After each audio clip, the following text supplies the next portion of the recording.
Never be afraid. Are you a fan of things that go bump in the night? Chills up your spine, paralyzed by fright, thrilled by horror at the center of a chat. Then welcome to the Nerds from the Crypt podcast.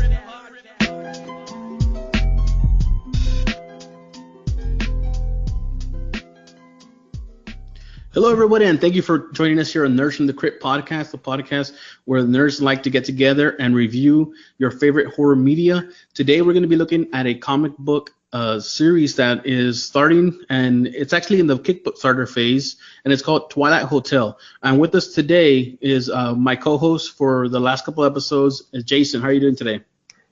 Hey, man, I'm doing great. Thank you for having me back. This episode today is going to be great. And with us today are two of the creators of Twilight Hotel. It's Darrell Smith and Ra X. Did I say that right? That's right. Yeah, you got it. I'm taking my real name, but you know. The Twilight Hotel, like I said, is in the Kickstarter phase, but I want to have them tell you guys a little bit about their history, how this all came about. Not necessarily the story of Twilight Hotel, but you know, their background and so forth. So I'll let you guys go ahead and explain. I'm Ra X. I'm the writer of Twilight Hotel. But how we got to that point initially, as I was telling the guys earlier, we initially was going to do it as a follow-up film to a film that we did several years back now. Yeah. We had planned to get to it sooner, but it didn't work out that way. We had some personal issues we had to take care of. We had the screenplay was already written, and that's primarily my function. I do a lot of the writing and the projects that we do. There is a group of us, and you're about to meet Darrell. He's one of the Smith brothers. So ultimately, we decided we always want to do a comic book. This is our first attempt at it. So we decided to do it, but this is Darrell you're going to speak to here next. Okay, how's it going, guys? Darrell Smith here. How you doing, Darrell? Great. You said you did a indie film, right? What film was that? It's the title of the film is Rage, or it could be under Christopher or Witherspoon's Rage. It's kind of an homage to Duel. If you've ever heard of the Steven Spielberg film. Oh yeah. Oh, yeah, that's great. Yeah, so it's a kind of a homage to that. So check it out if you got the chance. Where would we be able to find that? All over the internet. All over for the free. internet, unfortunately. Okay. We actually got a distribution deal. The international rights was handled by Industry Works. They're out of Canada. They did a lot. They produced a lot of the Saka Sisters. Yes, those consistent. The Dead Hooker in a Trunk and other films like that. And domestically, Lionsgate, Grindstone picked it up. And there's a little controversy behind that whole thing because they basically set it on a shelf. And the Canadian distributors wanted to release it theatrically, almost like an art film, even though it's not. It's a horror suspense film. They want to release it in 50 theaters in Canada and 50 theaters here in the States. And that was vetoed by Lionsgate for whatever reason. They've never explained to us exactly why they never released it. But people can see it for free online, just about anywhere. Yeah, definitely on Kodi. I had a friend of mine come one day and go, "Is this it on Kodi?" I was like, "Yeah, unfortunately." So yeah. Kodi. So we made absolutely nothing pretty much on that deal, but it did well. It won 12, 15 awards. It played all over the world. It went to Cannes. It did well. I mean, but you know, we didn't really. We weren't able to really capitalize on the success, the critical success that it got. But we're back now, and ultimately we will be turning Twilight Hotel into a film. So, but that's that. So let's go into what we can expect here. First of all, guys, I like the cover of Twilight Hotel. What can you tell us about the artwork? How it's going to be? How I guess what can we expect in the book? You can expect a blood-soaked issue, blood-soaked pages for most I'm of sold. it. And who? What? Tickets, buddy. Now wait until the next issue. Oh. And who is the artist on your in your book?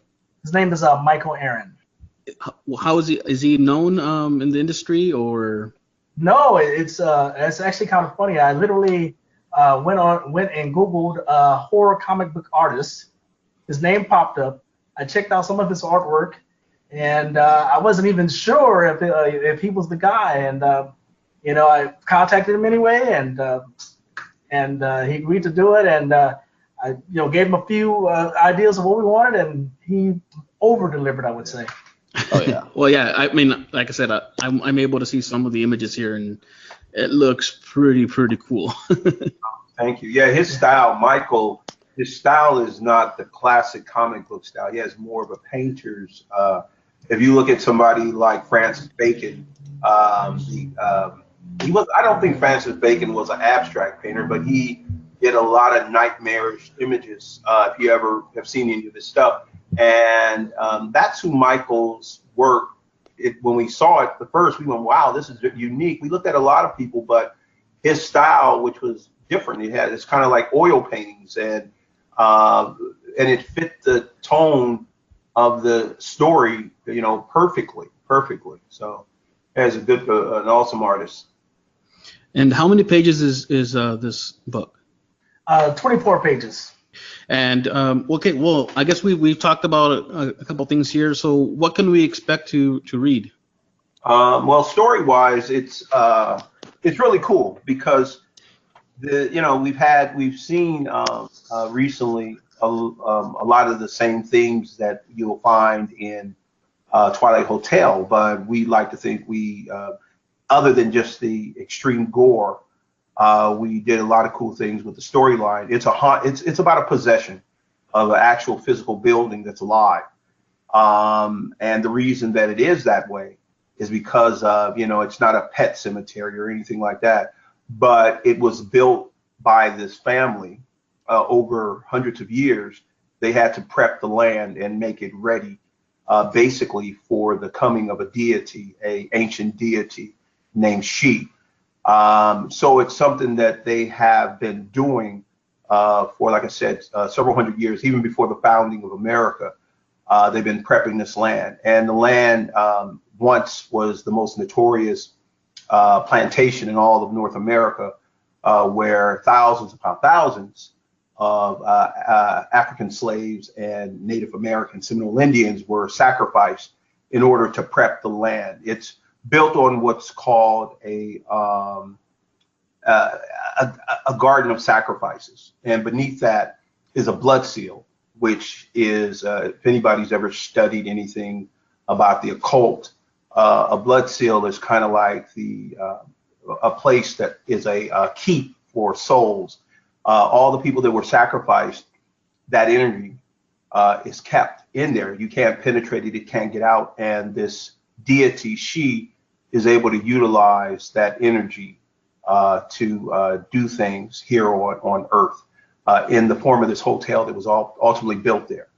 And what happens is that all the guests who come there, all of like it says in the synopsis, their worst nightmares come to life. And and in each issue, we're gonna represent some of those nightmares.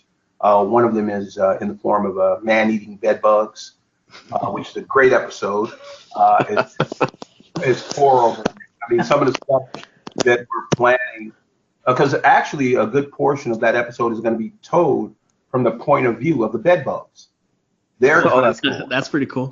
Yeah, so they have personalities and stuff like that, and they're subjected to some things that cause them to behave a certain way. I'm not going to give it away, but a lot of their images, and I'll go ahead and tell this part because I think it's just fantastic.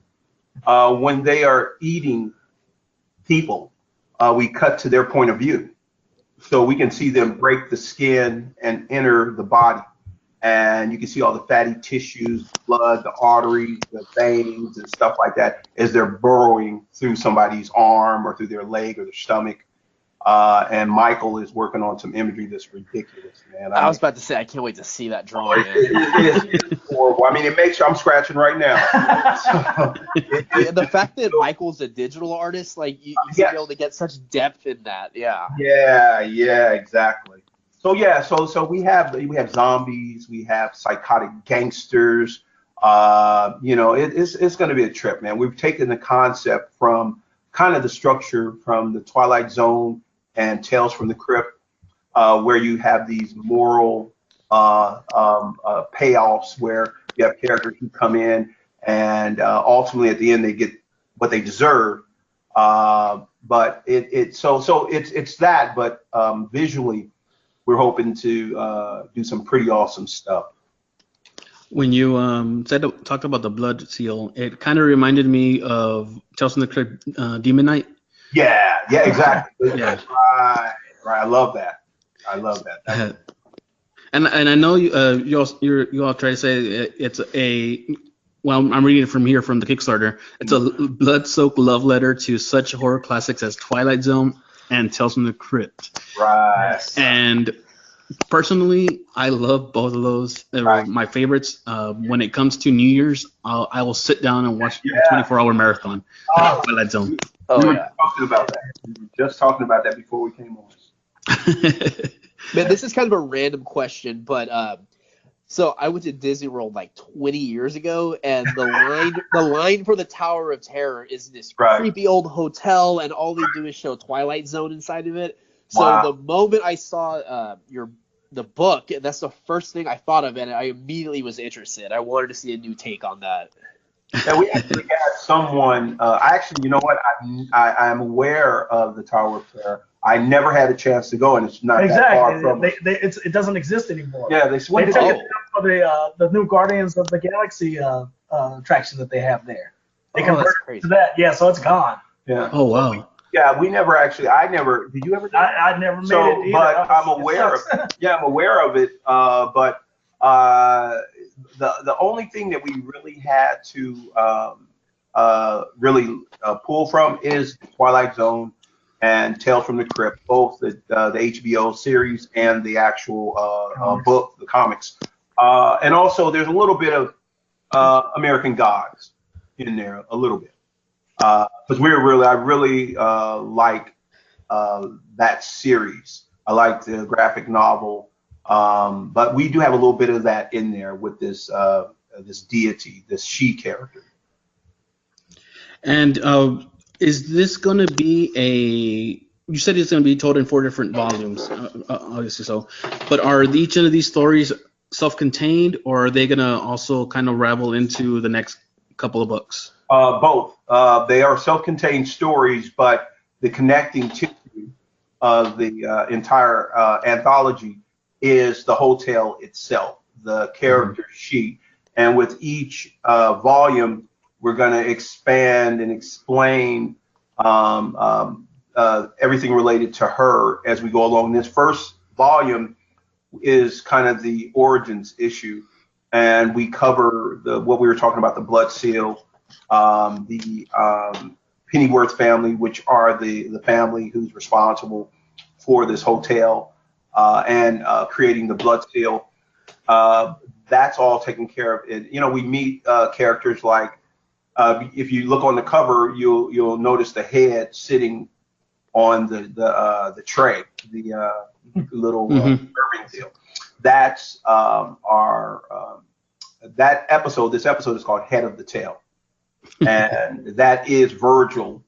He is the maintenance supervisor for the hotel, and he's been there almost his whole life. And so he knows all the backstory. So he's our narrator. He's our crypt keeper. He's our, our narrator for the 4 episodes in the comics. Okay, and I'm looking at some of these goodies that you have available for the Kickstarter, the different levels. I see some pretty cool things here. I see a room key. Of course, you get the PDF version. Do you want to bring up some of the things that you guys are offering as far as the different levels? Sure. Yeah, we're offering some great, signed artwork. We have, a selection of T-shirts. We have. I'm trying to think what else we have. Well, you already got the room key. We have. We have the blood seal. Screensavers. We have a variant cover print copy. for the print copy, which is neon. The entire cover is done in a neon color, which is pretty cool. As Darrell said, we have some 11 by 17 signed artwork of not just this cover for Volume 1, but for Volume 2, which Michael Aaron has signed. And on the cover of all 4 of the volumes will be Benny the Bellhop. That's the character that's on the cover that's holding the bloody room key. So there are some other things. We have stickers, Benny stickers. Also, we have some exclusives that we're going to be doing. We have a screenplay ink combo, which are of all the inks that Michael did, along with the screenplay for each page. There's that, and there's several other things. I mean, I should have wrote down a list so I can look at it, but it's some pretty cool stuff. Okay, so when did the Kickstarter start? It started on Friday the 13th. Oh, Nice day. Yeah. Of course. Exactly. And you say that it's going to go through the 19th of November, right? That is correct. Okay, so we still have over almost 3 weeks still to help go out and help you out. Yeah. Is there anything that you like to add to as far as or that we haven't talked about that you feel? Not that I can think of. Just we need your money. Yeah. No, we're very thankful for you guys giving us some exposure. We appreciate it very much because, like we talked about earlier, awareness is a big part of succeeding on any crowdfunding platform. And what you guys are doing, we appreciate it more than we can tell you. So that's about it. So let's go ahead and tell them what you're doing for us is you're sending some additional copies or some promotional copies to us so that we can go ahead and give out to some of the listeners. Yeah. Yes. If you guys go ahead and the episode and comment on it, and I would love for you guys to actually go out and help with the Kickstarter. They have some of the lower cost ones, so in case you can't do much, you can do $5, $10. They got a little bit more that higher ones as well, of course. But when you do help them out, you are also earning a bunch of other nice goodies that they have available. And you know what? Just drop a comment on the episode, share it on Twitter, share it on Facebook, and we'll pick a couple of people to go ahead and send out some promotional books to, and then as long as you do the same thing as far as helping spread the word, you'll be getting those books. Fantastic. Thank you. Is there? I know you said you're thinking of making this movie. Do you have a timetable for the movie? Well, what we've been talking about is that we really think we kind of have a commitment. It's a pretty big budget for us, $5 million. I know some other people, they're like, that's what they spend on their craft service. But we really believe that at the earliest we can be in front of the camera, have it in front of the camera early 2019. Okay, that's pretty cool. That's not only 12, 13, 14 months away. Yeah. So 2019 and then a couple of months into that. Okay, cool. Are you going to be doing any type of promotional stuff before that comes out, or? Most definitely. What we really want to do is because, like I said, this experience here has taught us an awful lot about how the game works, and we need to be promoting whatever we do at the very beginning. So we're going to kind of have an open door policy on during the production of this next thing, because we have an amazing artist. Is he in Canada? No. Oh yes, he's in Canada. Yeah, who has done some conceptual work for the film. And we'll send you guys that so you can get a look at it. The bed. Hell yeah. You should see the bugs. I mean, what they were before this incident happens to them. They go through a stasis and they turn into. I'll just let you see the artwork. You guys can put it out if you like.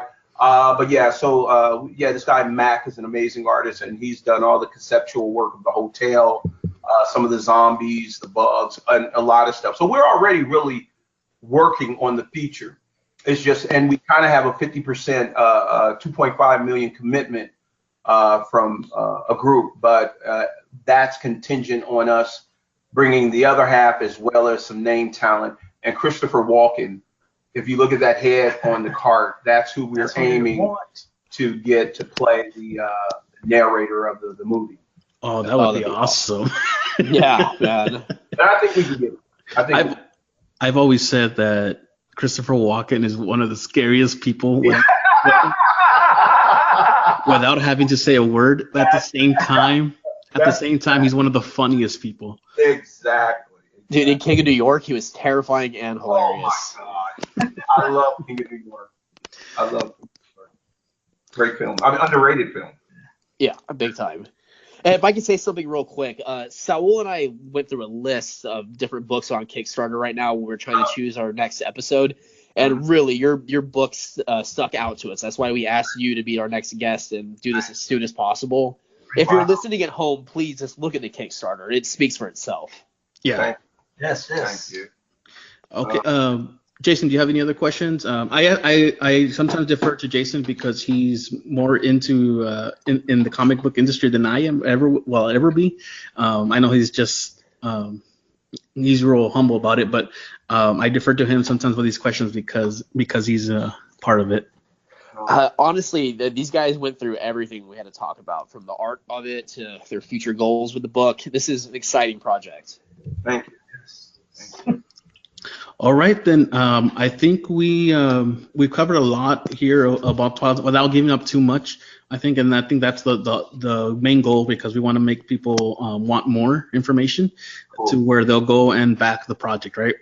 Yes. So once again, guys, back the project, like and comment on the episode, and we'll be picking some lucky people to go ahead and get these promotional books out to you. And they're actually the full volume, right? Yes. Okay.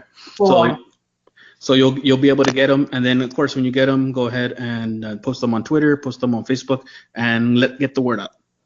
I want to go ahead and thank our guest, Darrell and Ra X. Thank you very much for joining us here today, and we will help spread the word for you. I'll promise. All right. Thanks again, guys. Thank you, Jason. Thank you, Saul. Thank you. And Jason, thank you very much for being here with us today. Anytime. And we'll see you guys next time right here in the Crypt. Are you a fan of things that go bump in the night? Chills up your spine, paralyzed by fright, thrilled by horror, at the center of a chat. Then welcome to the Nerds from the Crypt podcast.